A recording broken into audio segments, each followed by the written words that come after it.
Ah, Bart. How interesting. Good evening. My name is Daniel Bowden.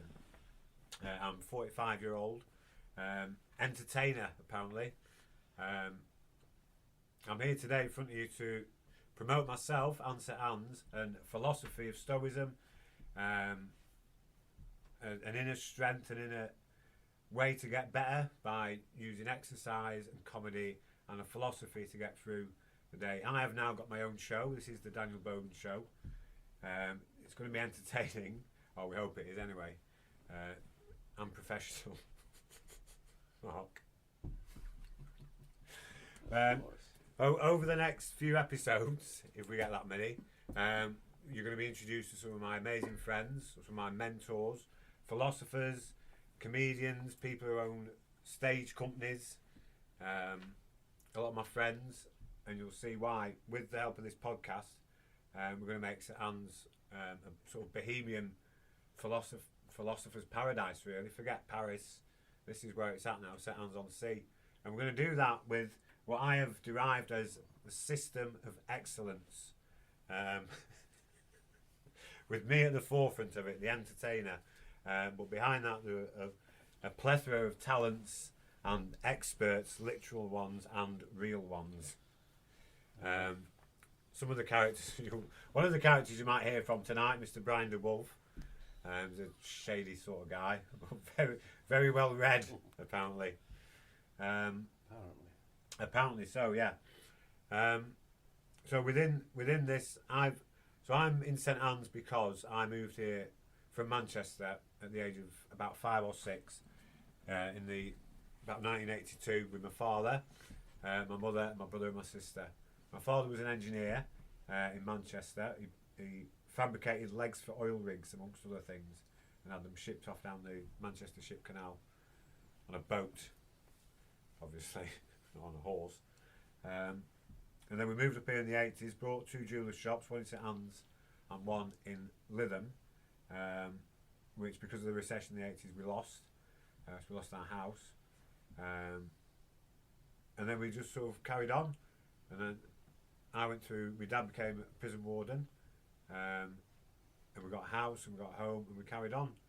Then I became a nurse. So I went through school, then I became a nurse at the age of 19, where I looked after patients who were dying, palliative care patients, things like that, which taught me a great deal. Met some amazing people, which gave me good empathy, got a certain impassiveness and yeah, a good grounding for life, really. Then I nursed my father to his death when he got diagnosed with cancer. We nursed him at home. And then from there I left nursing after that because I was a bit disillusioned. Then I became a tree surgeon, which is another great stoic profession, at the age of, I don't know, 30 or something like that, which is quite late for a climber, so they say. I spent 17 years up a tree. And then it all went a bit wrong for me last year, and the year before. I had stress-induced psychotic breakdown and ended up sectioned for about nearly 60 days, which felt like longer. But it was an amazing experience. I made them earn the money in there, that's for sure. And I've come out now. Now I'm going to be a comedian who doesn't tell jokes, really. I'm not very funny. I've done 2 shows. I've earned £5. But now we've got the Daniel Bowden podcast, the Daniel Bowden Show, where we want people to come on, upsell themselves, share a funny story with us, because we've all got plenty of funny stories, and tales of triumph over adversity. So come on, share it with us, and then at some point we will translate what we learn on here, we will practice, and we'll take that onto a stage show where I'll perform it as a comedy act and see how we get on. So I really need your help. I need my friends around me. I need people who believe in anything that can be done. A new complexity of entertainments, really. That's what we're trying to do. Put a new look at it. It's a bit raw, but you can come to us, the System of Excellence Entertainment, and see if we can make me a comedian, also a very fit comedian, because I believe in doing a lot of fitness. So I'm hoping to get sponsored to train up to do 10,000 sit-ups in 24 hours. So we're going to get some graphs and some dietitians and some training advice from people, and see if I can do 10,000 sit-ups in 24 hours. I reckon I can do it easy. With a little bit of training, a bit of ready break, and maybe people come and donate a bit of time with me, give me some advice, and we'll see where we go from there. So I want to be the fittest comedian that's not funny, that doesn't tell jokes, and podcaster. And that's my life then. We can squat around St Anne's drinking wobbly coffees and healing people. What's the wheel for? The wheel, this is a great invention. That what's that man called that we're not paying? The set designer. He came up with this, yeah. We're going to put questions on there. So if you have any questions that you want to ask me about, I'm training myself to be a bit of an intellectual, hopefully. So if you want to come in here and stimulate people's minds and brains, or you want to write in with a question that we will duly answer, because we're a great team of experts, aren't we, Mr. DeWolf? He's French. Strong words. A team of experts and people who just aren't here who are experts at that. So on here we can put anything really, questions. We're going to have guests as well, so come on here, tell your story. And yeah, that's what it's a prop for now, but anything can happen on this show, and most probably will. Have you got anything to add, Mr. DeWolf? Oh, and we're very new at this as well. This is the first edition, so we are kind of winging it a little bit, aren't we, Mark? I call it tech rehearsal. Oh, tech rehearsal, yeah. We're supposed to have had a meeting for this as well, called pre-production, but only I turned up because I didn't tell anyone. There you go. Have you got anything you could bring in about our philosophical side and the fact we're going to be reviewing films and art on this show with real artists? I need to think about that. Brian DeWolf is thinking. It's an interesting book. It is an interesting book. What, this one? Roland Barthes? Yes. Oh yeah, so we're also studying philosophy. Roland Barthes is a great book, which Brian DeWolf very kindly gave me. Yes. So we'll be discussing anything like that. I think Well, yeah. Let's discuss Roland Barthes. Now Yeah. would be a perfect time. Yeah. Who is Roland Barthes? That's a good question. Do you want me to? Yes. Can we come on camera, Mr. DeWolf? Please, round of applause. Well, Just so happens, yeah. Hi, Brian. Welcome to the Daniel Bowden Show and Hi, friends. Hi, Daniel. I don't think I'm quite on the camera yet. That's okay, you will be. There you go. Oh. There you are, back in the room.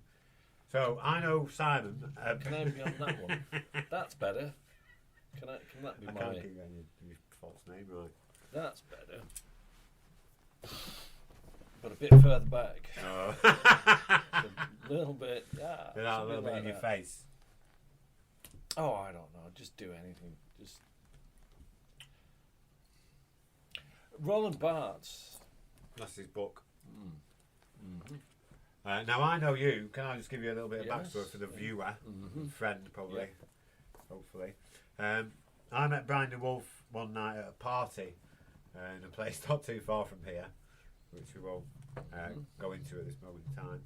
And we got talking, didn't we, about philosophy and such things. And about a couple of weeks later, you were wandering around St Anne's with the hope of finding me with this book in your possession, which you thought would be very useful to me. And I have found it very useful for various reasons. But could you tell me a little bit about Roland Barthes, Brian DeWolf? I could try. Good. And that's not as silly as it sounds, because it's a very obscure subject. Roland Barthes is an obscure chap, but the book, you've got the cover, "C'est une part en pomme." Ah, what does that mean, Simon? Brian? Well, that means this is not an apple. It's not an apple. And it relates to a painting. Is it Magritte? René Magritte? It was, yes. And his original, I think it was a pipe. It was a series of paintings called The Treachery of Art. Yes. I think it was. And so the whole idea of image, music, text is this is not what it appears to be. Yeah. Right? And he goes through images, music, and text, and he challenges, if you like, how we interpret image, music, and text. Yeah, the sort of rationale of thinking, really. Yeah. And the different ways that the images and things can be interpreted. Yeah. Meaning, different ways to analyze. I mean, we've talked about this. Different ways to analyze it. Yeah. Actantial analysis. Actantial structural analysis, yeah, is one of my favourite things. Basically, that means basically actantial analysis is to throw a grid over a subject or a theory and look at it from multi angles and put things in compartments. Yeah, compartmentalise them, and kind of look at them in isolation and how each thing relates to another thing. And there's some pictures from a film called Ivan the Terrible by Eisenstein, which is a very interesting. If you're into these sort of things, of course, it's a very interesting. And this is the sort of thing that Barthes does. He studies the image, and then looks into what the image is trying to, what it's trying to tell you. The narrative of the image of what it's trying to communicate. So it's trying to encapsulate one frame of something, and it's telling you a whole story within that frame, essentially. So, for example, you can't quite see this, but that picture there that I'm pointing to, not that one, this one, is a clenched fist. Ooh. Wow. That one there. Oh, that one. Right? Yes. And that shot in the film, that isolated shot, is meant to sort of signify this act of defiance. That although you see that they're all in tears, because they're actually at a funeral, their hero, their working class heroes, being killed, and they're at this funeral. But the clenched fist there signifies defiance. So it's a case of he's sort of talking about learning to spot these things, and the little clues. And isolated. It's isolated. Because a lot of people probably may have missed that. Oh yeah. Because this is why I said it's such an obscure sort of thing. But of course, Roland Barthes is most famous for his essay "The Death of the Author," which is 1967. I think he wrote that, and that's his most controversial.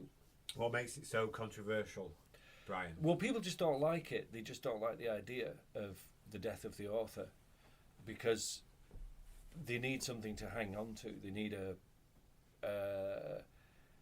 an ideal, a sort of reference point. So in order to understand a piece of work, it's the idea that you connect with the author and understand the work through the author, which is all right up to a point, but that's so the death of the author is kind of the first piece that actually challenges that. Because it's unsettling to a lot of people. It disturbs the comfort of these great authors, Hemingway and people like that. Shakespeare, people have got an idealised image of Shakespeare. But the truth is, we don't know what he looked like. We don't know whether he existed, etc., etc. Yeah, and that's where we don't know a lot of stuff really that we think we do, which is quite interesting and something. So the idea of Barthes is to say, okay, let's interpret the work from a different. We can't rely on what we think is the author. No. Because we don't know anything. In the case of Shakespeare. That's the beautiful philosophy of life, is we don't actually know anything. We don't know anything. We can debate it. Oh, I mean, all day long. And I'd have to say, Dan, that Yo. in spite of everything, Brian, I've said about this, I'm the first person to say I don't know anything. I'm interested. So that brings me back round to this board. Mm-hmm. You're here. Yes. Brian. Spin the board. Not to spin the board. No, you've got to be promoted for that. Why are you here? I have no idea. So idea you also whatsoever. have you have a great interest in films, don't you? I love films. Which we're also going to look at in here. We're going to do a little hopefully, bit of, yes, yeah, a cinematic side to the. But what I'm interested in, show. Dan, is things that are. If you call me down Daniel. one more time again, I'm going to climb inside your mind and kick your eyes out. Sorry, Daniel. Thank you. Mr. Borden. Thank you, sir. Mr. Borden. It's things that are not normally. Hang on. Things Please, that are not things that are not in accessible to people. That people don't. So films that people don't actually see all that often. Not the mainstream Not the films. mainstream, the no. specialist. Well, I suppose you want to call them specialist films for the arts, really. And but we've talked a lot in great detail. Not in great detail. Obviously, that's what Some detail. In some detail about Drunkenly. I've never got drunk in my life, sir. Okay. 2 glasses of Malbec and I'm out. Sit-ups, sir. I keep doing sit-ups. Yeah. I can't be portly. Yeah. Well, we'll come back to that. Yeah, will we? We'll come back Yeah. to the sit-ups Definitely. later on. Not But too later. The films and whatnot is a case of it's stuff that people don't access every day. But I'm interested, and I think you're interested. I've got a telly. By discussing these things, people get interested in them. It's great. Yeah, because there's so much out there that is available. And I think what we're trying to do here, the Daniel Bowden Show, the system of excellence entertainment. I'll try and stop kicking that, by the way. The first time on my foot there. Is we're just trying to throw things out there for people to look at and discuss and bring people on. And things that I've completely forgot what I was going to say. The thing is that is that even if you think it's completely nonsense, by all means come on down and tell us why you think it's nonsense. Yeah, because we're open to and also discuss it. Going back to I probably should cut this in another way really, but I was going to come back to why we're here now. In my book, I've predicted where the studio would be, and you've seen my writing in my book, haven't you? Where I predicted how the studio was and where it would be. So we're going to be reviewing how I've predicted this rise to fame and fortune in this studio, which has been provided by us by Mr. Daniels. Yes, yeah. How do you've read that? What do you feel about that? The way I predicted it. Not a lot. Sorry. I thought it was my finest work. No, it's a difficult question because ask me again. Now? Well, what's the question? So we're talking really about how I've sort of manifested this studio with the help of the universe and conversations and stuff.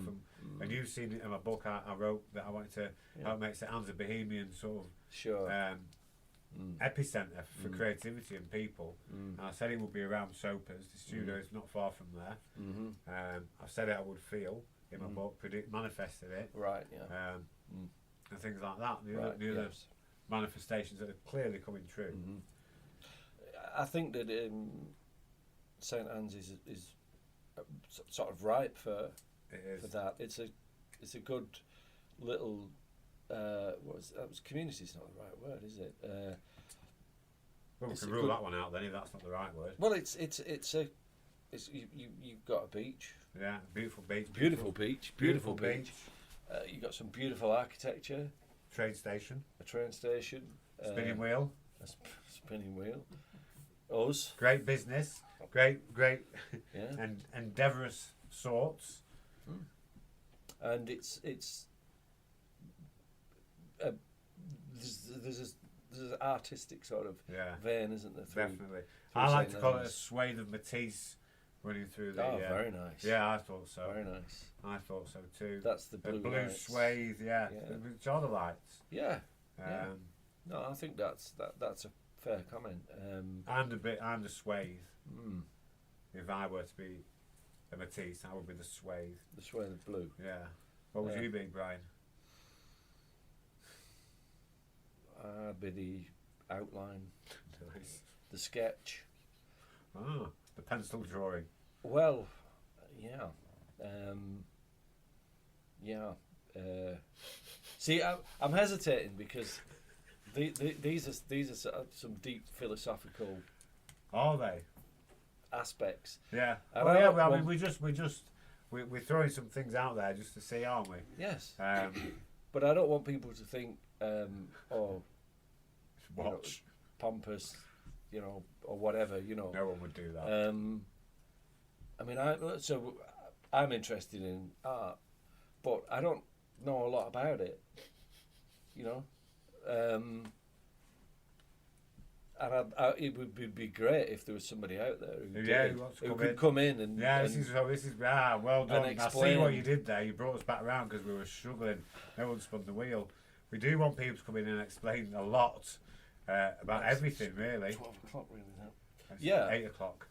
Yeah, depends which way you look at it. Exactly. But the thing is that, if somebody could come in who knows about art and say, look, you guys were completely wrong Yeah, about most things. about most things, Yeah, and I'm going to tell you why. So they could sit here next to you great. and basically tell us why Matisse is Matisse, Yeah. or whoever. Yeah, I'll give you a good give you a good line. I was talking to somebody earlier on, Easy. and he said, "So tell me what you think of this." He said, "This is a quote from Van Gogh." Oh, They could one hear of the my train. favourite. Yeah, I love this. Train of So that's the sound of the train, obviously. yes, yeah. Right. So this is Van Gogh. This is not me. This is Van Gogh, and he said, "Art is to console those who are broken by life."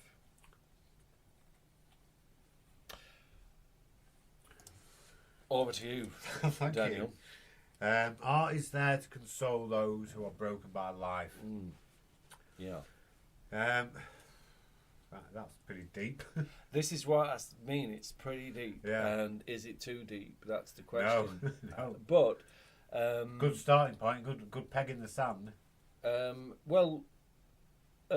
These protesters who've thrown tomato soup Oh, the Van Gogh. over the Van Gogh. That was disgusting. I think it was disgusting. Why would you do that? Because what's Van Gogh got to do with it? Yeah. I understand the oil, environment, etc., etc. I quite understand all of that, but why bring Van Gogh into it? Yeah. Why throw tomato soup over Van Gogh? It's rude. And they threw. I think it was a Monet. They threw. You've got money as well. No, this was this was in France, I think, or some gallery. They threw mashed potatoes over a Monet. And I don't know. I kind of think, why? Because what's Monet got to do with it?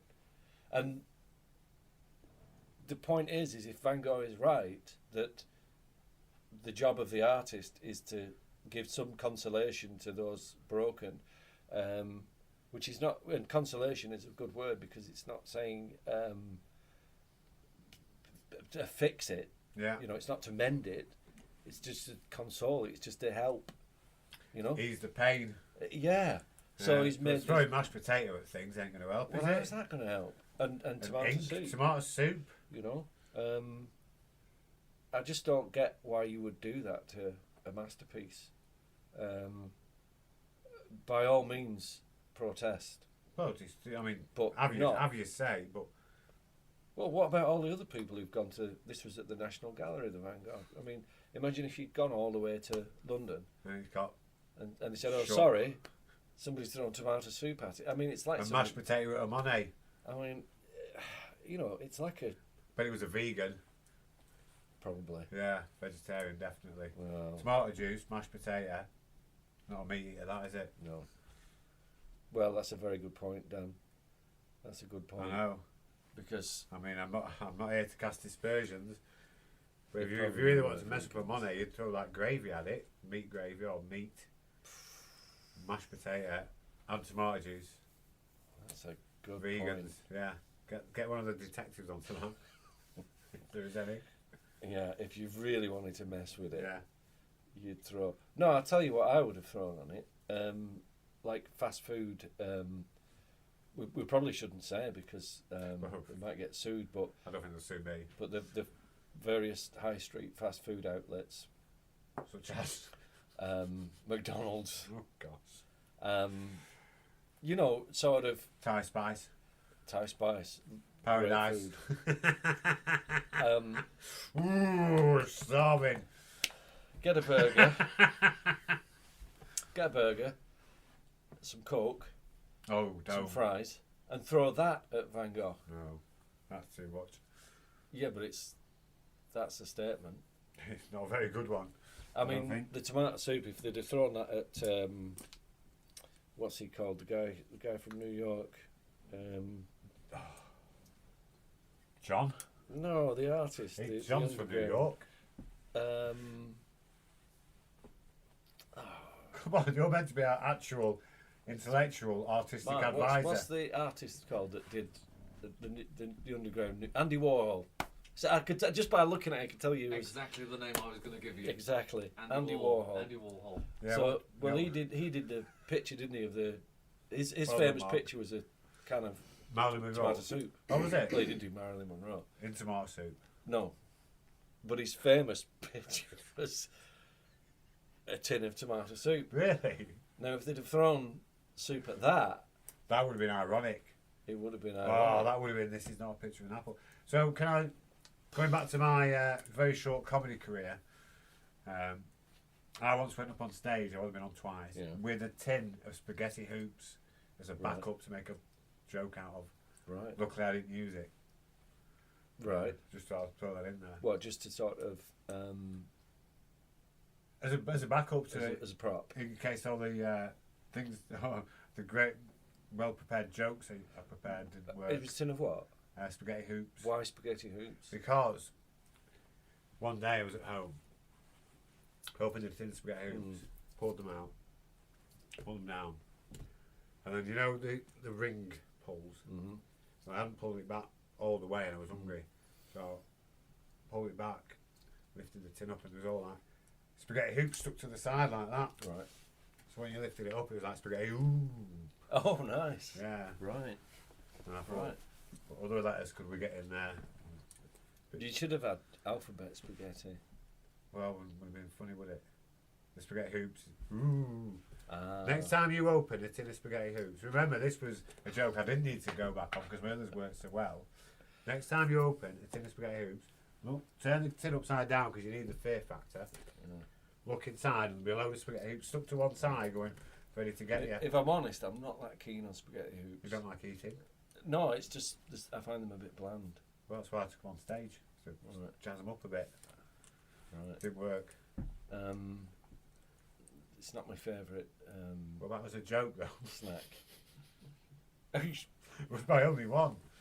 Right. That I didn't use. Right.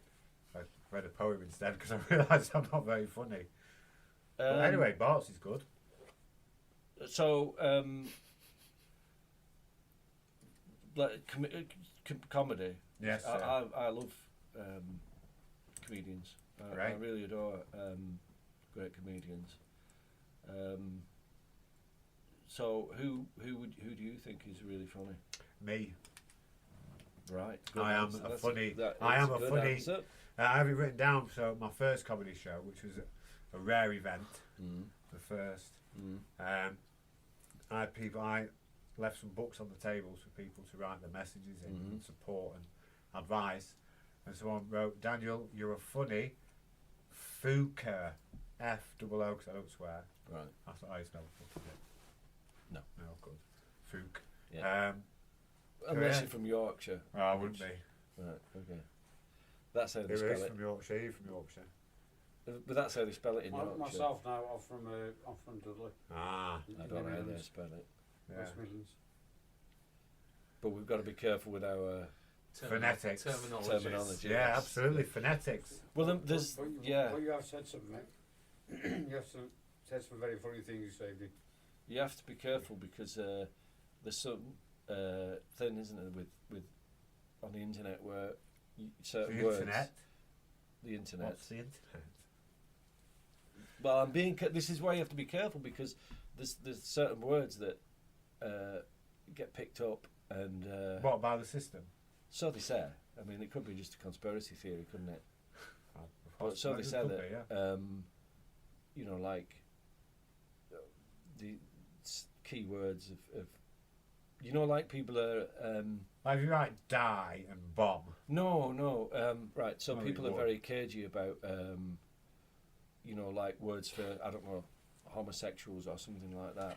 You know, and it's like you can't use those terms at all because you'll get arrested Struggling, eh? and you'll get put into jail. Again. Brian Which- the Wolf which- does not which- want to go into jail, does he? That not again. No. Not like, no. There's a sorry story, isn't there? But as a comedian, Oh yeah, I forgot we were going to be funny. uh, That is the Wh- problem what- with my what attention word- span. how does that affect a comedian? Because you How does can't. what affect a comedian? What, the- censoring them, basically. Yes. Well, a lot. Yeah, let's talk about that because that's a good subject. How does that censorship affect the life of a comedian? Well, it doesn't affect them. But you couldn't tell a joke about certain things. Not suggesting that you would. I think you can make anything funny, depending on how you do it. Don't put venom in it. Don't purposely hurt people. But Yeah, I agree with that. yeah, I mean it is essentially a joke. I mean, there's certain terminology I wouldn't use. Some nastiness that's floating around there. But yeah, I don't think any stone should be left unturned. No, that I would. So it's not that I want to use terms that might be offensive. It's that I don't want to be told I'm not allowed to.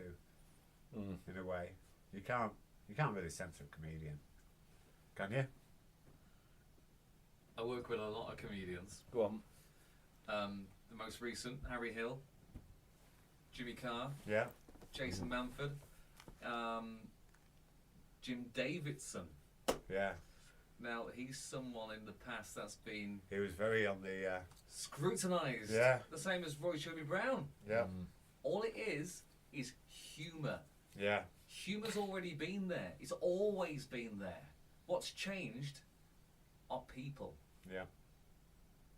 Humour has always...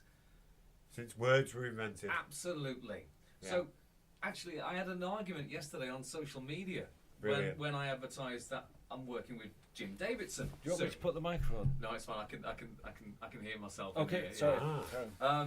So Jim Davidson, and people said, "Oh, his wife beater and all this kind of stuff," and I went on about his humour, and I said, "But his humour has never changed. Yeah. It's never changed. But people have changed. People are scared." I worked with Paul Chowdhury. Who's that? Paul Chowdhury is an Indian Asian comedian. Right.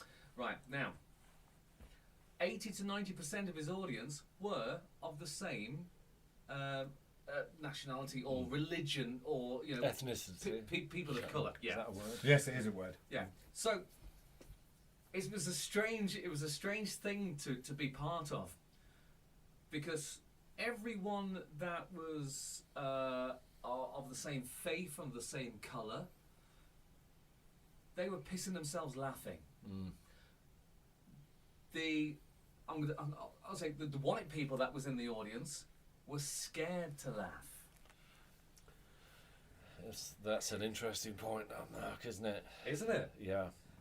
Regardless, so it's one of those where humour has never changed. Yeah. The people listening to it, we've been told how to react. Absolutely. And unfortunately, it's got to the stage now where people are scared to have an opinion. Was it funny? Wasn't it funny? Can't discuss it. If I don't laugh, is somebody going to take it personally that oh, I've just told you a joke, why you're not laughing? It was piss funny. Yeah. Yeah. Well, I did a gig or a concert with Bernard Manning many years ago, and I suppose if anybody watches this, they might not know who Bernard Manning is. He's an old comedian. Do you remember Bernard Manning? Yeah, I worked with Bernard Manning. Did you really? A couple of weeks before he passed away. So nothing you did. No, he was dealing with. He was actually blind at the time, but he was still walking. He was still working the audience, going around the tables and being funny. But I think I know which way you're going to be going here. Well, so Bernard Manning has a reputation as he's all sorts, isn't it? He's a racist, he's homophobic, and all this. And he may well be. I don't know. But the point is that this particular gig was at it was up the coast somewhere, Fylde Coast job, and all of the audience were white. You had people from Scotland, you know, a lot of people from the north and stuff like that. And he did this show, and it was very funny. It was brilliant, I have to say. He's a very funny guy, but he didn't tell any what you'd say racist jokes or homophobic or any of the things that are offensive. Anything risky or anything that... What I realised is that the reason why is because he just went for what was in front of him, right? So say for example, if there's somebody with ginger hair, right, he'd make a joke about that. If there was somebody who was quite tall, you know, he'd make a joke about that. So he would work the audience. He'd just work the audience. Whatever was in front of him. And of course nobody was offended. It's a comedy show. Because it's a comedy show. And people know what they're buying tickets for. Yeah. And I mean, it's one of them where hardly you don't sort of get up and go to the bar or go to the toilet, because if you do, he'd rip you a new arsehole. He'd be on you. But the thing is that those comedians, I think, as you said, Mark, work the audience that's in front of them, and to somebody who would not be there to watch and see a video of it or it's out of something, context, isn't it? It's completely out of context. So and actually, you're undermining the actual skill of the comedian. Yeah. And you're judging him on something that isn't interpreted properly. Yeah. The skill of the comedian is to go around the room, I believe. And comedy has changed a lot. You've got the mainstream comedian, who is your Bernard Manning, your Jim Davidson, your Roy Chubby Brown, your Jimmy Carr. In all fairness, Jimmy Carr is quite close to the line. Yeah, I was watching some of his last night, and he said a few things. Yeah, absolutely. But they were fun, they were clever. Yeah, even Harry Hill last week, he was talking about things which you would never think he would want to be touching, talking about. But packed out houses, people wanted to see it. There wasn't one unsat down seating. That did not make sense. There was not one seat. Empty seat. There was not one empty seat. Yes. That's a new one, but I'll do. But people have changed. People have changed. People's perception, people's opinion. People, it's as if they don't know how to enjoy themselves anymore. People look round and like, they don't know how to let themselves go. Am I allowed to laugh at that? Are people gonna punch me if I laugh at that? It's a joke. Yeah. The people need to be educated. And also some jokes. Look, joke is a thing. Not all jokes are funny. Otherwise, you can't have one in a joke. So someone somewhere at some point is not going to laugh. Doesn't make it. It's just not a bad joke. The thing is with Bernard was that he had so many jokes, and I'm not kidding. the guy he must have had 1,000 books, jokes didn't in his head. In his head. Right? And he would be tell a joke, right? And it kind of didn't matter if you didn't laugh, because he would follow it straight on to the next one, and you hardly had time to sort of laugh. You know, it was just rapid fire joke. So there was never a problem about people. You know, where there would be an awkward silence. You couldn't sing, and you couldn't single one out because you moved on that quickly. Yeah. They're like, what? Yeah. And he was just so well sort of schooled at focus on that person or that person. Yeah. And that would draw, you know, so you'd be sort of drawn over there or drawn over there, and so bouncing around the room. Work as Mark said, you know, you just work the space around you. And I have to say, I mean, I'm not defending Bernard Manning. I don't know the guy. I don't know. I've never. Well, there's not much chance of you knowing him now. There's not much chance now, unless you get a spiritualist. See, now people listening to I've got a spirit level. I have got a spirit level. Anyway, you don't need to say it, do you? People, go on, Mark, people listening. People listening to what I've just said about what I've just said. Well, you ain't going to have much chance of talking to him now. People could take that the wrong way. He's sure, dead. Yeah. Oh, that's a bit harsh, isn't it? He's dead. There was a guy, I can't remember his name now. Don't matter if he's dead. And he said, he's doing his act, and he said, and I think it was filmed somewhere, and he says to the audience, do you want some Elvis? And they went, yeah. And he goes, well, you better get a shovel then. Humour. Yeah. Do you know what? Me being me. Excuse me. Yeah, I quite enjoyed that. Yeah. No, the cough, the joke. And I think there was another one, and it was something about that where he said to these, there was some quite old people in the audience. Mature people. And he was something like, you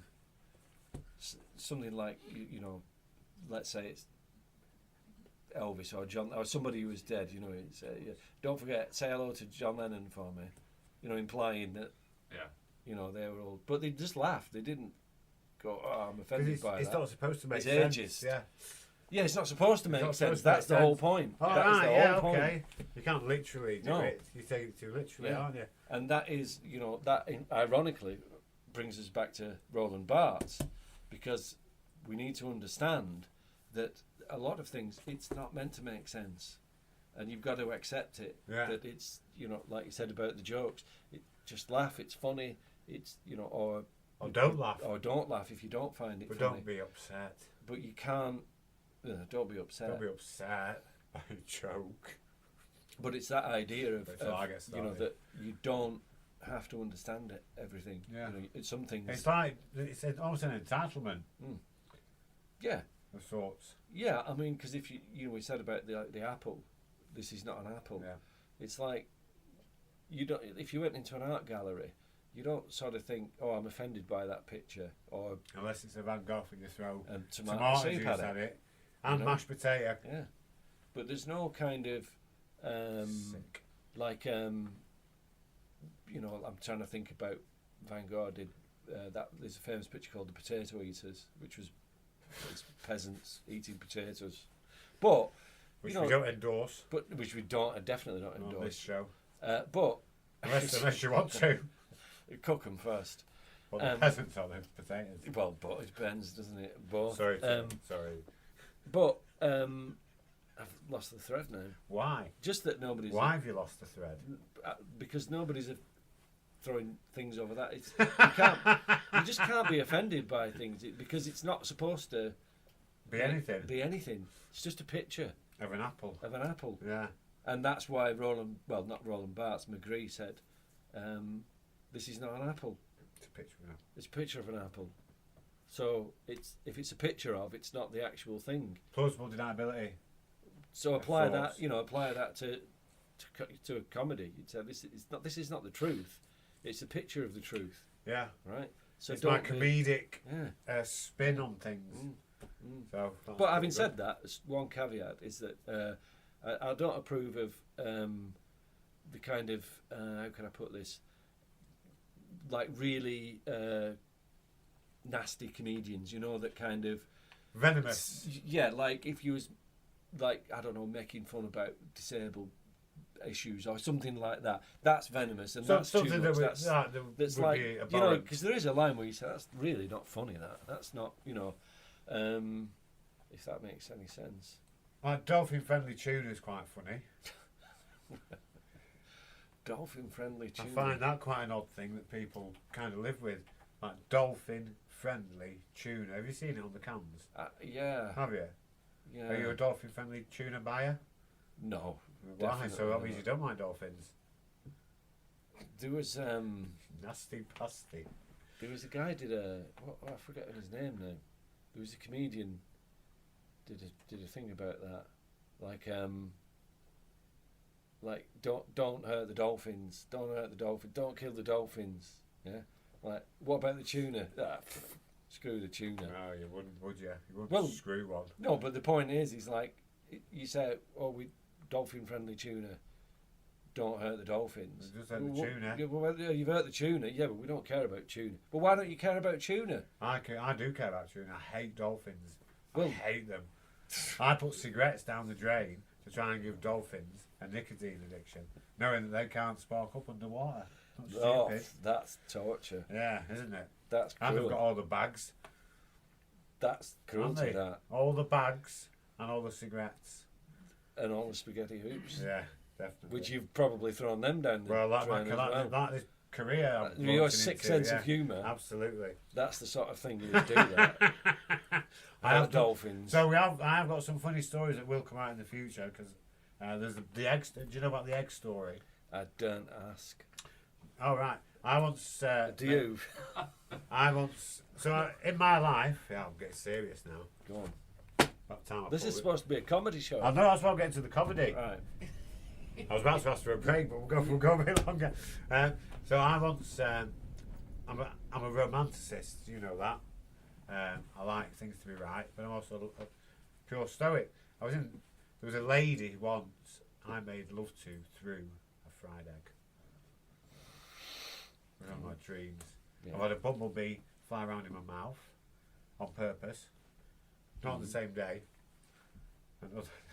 Because how would you plan that?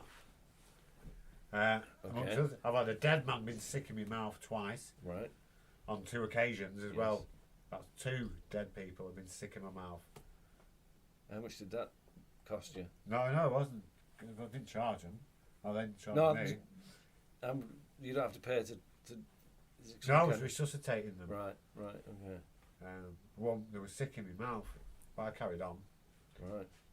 So there you go. Well, this sounds like a good time for a break. And let's introduce our Brian, sponsor. yeah, our sponsors tonight. Our sponsor Brian. is here, Yay! which is Our Spa Foods here. We've been winging it for who so long. sponsor Hey! the Thai Spice restaurant in St Anne's. They just saved the show. If we could just cut to the announcer. Cut to the menu. Yeah. If you want some Oh, yeah. wonderful Thai food, That's where it'll be in future. The menu. There you go. Right, can we have a break? 'Cause I need to blow my nose and have a Did you cigarillo. fall over getting in here? Did you? I heard a lot of noise. No. So I was balanced. I've got a takeaway delivery in this bag, so I was kind of well balanced. It was all right.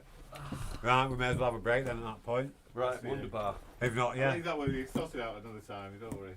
Are you sure, Brad? Yeah, well, yeah, I fine, I'll call in and. Yeah, you're all right. Don't worry. All right. Look at this! Yeah, I know what he's done. He's using his position as a... It's that is my favourite thing at the moment. Right, okay. Right. It's right. Got so many nice Can, things in we, it. can we mark up one of them? This is actually on camera right now, so Well, is there some favouritism going on here? Well, hang We're on. going to sponsor. Right, I'm going Well, for a cigarillo. No. Cut. If it's easier, Brian, I will sort it out, Brian. Don't worry. Cheers, Brian. Thank you, You guys Brian. have a smell of that. We'll be back after Yeah. the break, people! Yeah, yeah.